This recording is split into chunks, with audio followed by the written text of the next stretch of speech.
आज आपण बघणार आहोत प्रेशर कुकरमध्ये झणझणीत झटपट असं मटण कसं बनवायचं।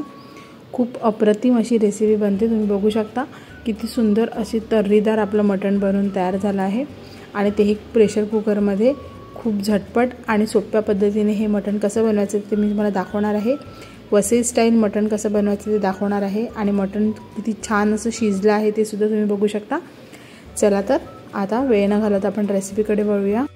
नमस्कार मित्रांनो, तुमचे स्वागत आहे delicious recipe Ankita with I YouTube चॅनलमध्ये। मटण बनवण्यासाठी आपण एक स्पेशल वाटण करून घेणार आहोत। त्यामध्ये आपण आलं, लसूण, मिरची, खूप सारी कोथिंबीर आणि छान असं भाजून घेतलेलं सुकं खोबरं आपण इथे वापरणार आहोत। सुकं खोबरं छान असं भाजून घ्यायचं आणि सर्व मिक्सरच्या जारमध्ये टाकून आपण थोडंसं पाणी टाकून हे वाटून घेणार आहोत। खूप सुंदर असं वाटण तयार होतंय बघा, तुम्ही बघू शकता। खूप मस्त असं वाटण हे तयार होतं आणि हे मटणासाठी एकदम परफेक्ट असं वाटण आहे। चला तर आता आपण हे स्टीलच्या कुकरमध्ये बनवून घेणार आहोत। त्यासाठी मी स्टीलच्या कुकरमध्ये 2 मोठे चमचे तेल गरम करून घेत आहे आणि तेल चांगलं गरम झालं की त्यामध्ये आपण कांदा परतून घेणार आहोत।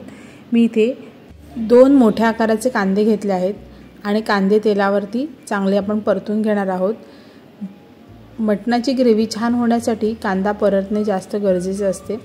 कांद्याला आपण छान असा गुलाबी रंगावरती परतून घ्यायचा आहे आणि गॅस जो आहे तो आपण मीडियम फ्लेमवरच ठेवणार आहोत। मीडियम फ्लेमवर सर्व मसाले, वाटण आणि कांदा आपण छान असा परतून घ्यायचा आहे। आता हा कांदा गुलाबी रंगावरती परतून झाला की त्यामध्ये आपण वाटण टाकून घेणार आहोत। अगदी 5 ते 7 मिनिटांमध्ये कांदा छान गुलाबी रंगावर परतून होतो। त्यानंतर आपण जे वाटण बनवून घेतलं होतं आलं, लसूण, मिरची, कोथिंबीर आणि सुक्या खोबऱ्याचं ते वाटण देखील ह्यामध्ये आपण टाकून घेणार आहोत आणि ते वाटण देखील तेल सुटेपर्यंत छान असं परतून घ्यायचं आहे। जेव्हा तुम्ही तेलावरती मसाले, कांदा परतून घेणार तेव्हाच कोणत्याही पदार्थाला जो स्वाद येतो तो जास्त इन्क्रीज होतो। त्यामुळे कांदा किंवा वाटण जे असेल किंवा मसाले म्हणा ते चांगले परतूनच घ्यायचे असतात। आता आपण हे वाटण देखील छान असं मिक्स करून घेऊया।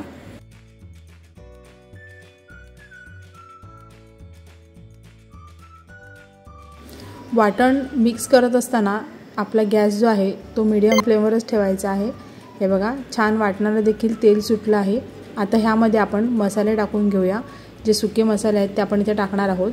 त्यामध्ये घरातला लाल मसाला जो आपला असतो तो 1-2 चमचे मसाले टाकत आहे। त्यानंतर चवीनुसार मीठ टाकून घेत आहे।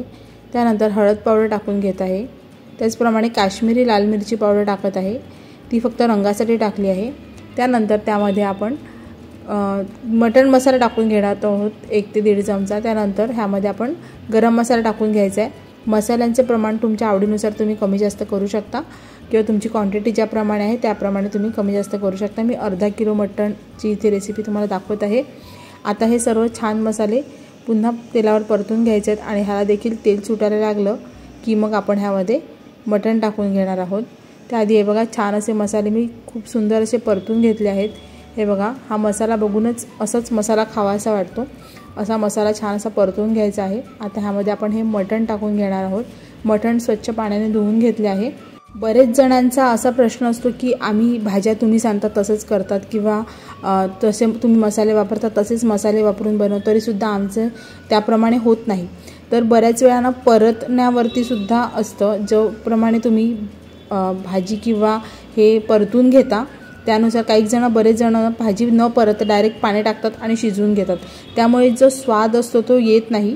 त्यामुळे हे जे आपण मसाल्यामध्ये किंवा कांद्याबरोबर एखादा पदार्थ जेव्हा परतून घेतो त्याने जास्त आपल्या पदार्थाचा टेस्ट वाढण्यास मदत होते। त्यामुळे हे बघा, आता मी मटण टाकल्यानंतर खूप सुंदर असं परतून घेत आहे। तुम्ही देखील ह्याप्रमाणे परतून घ्या। आता पण आपल्याला लगेच ह्यामध्ये पाणी टाकायचं नाही आहे। अगदी 2-3 मिनटं असंच आपण ह्याला मटणाला लो फ्लेमवरती ठेवून देणार आहोत मसाल्यांमध्ये। त्यानंतर वरून कोथिंबीर टाकून घ्यायची आहे आणि पुन्हा एकजीव करून घ्यायचा आहे। त्यामुळे कोथिंबीरीचा जो फ्लेवर आहे तो छान असा आपल्या मटणामध्ये उतरतो।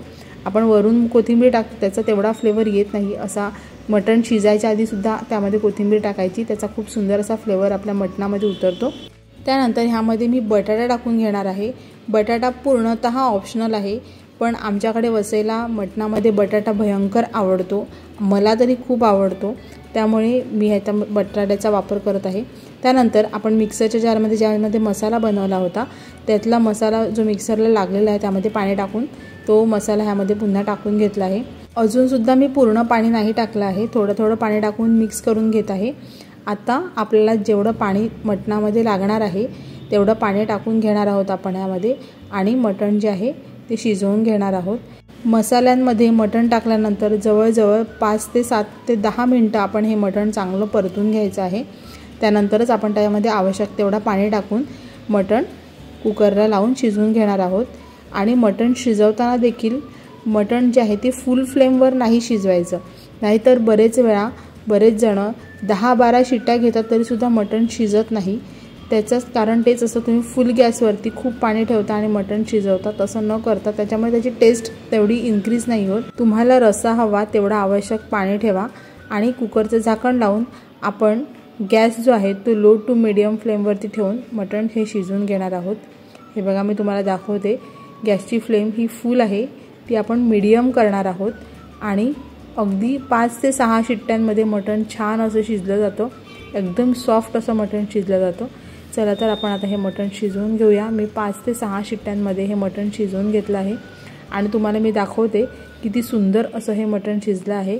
माझ्या मटणाची जी नळी आहे त्याची मांस जे आहे ते वेगळं झालं आहे, इतकं सुंदर असं मटण शिजलं आहे, तुम्हाला मी दाखवते।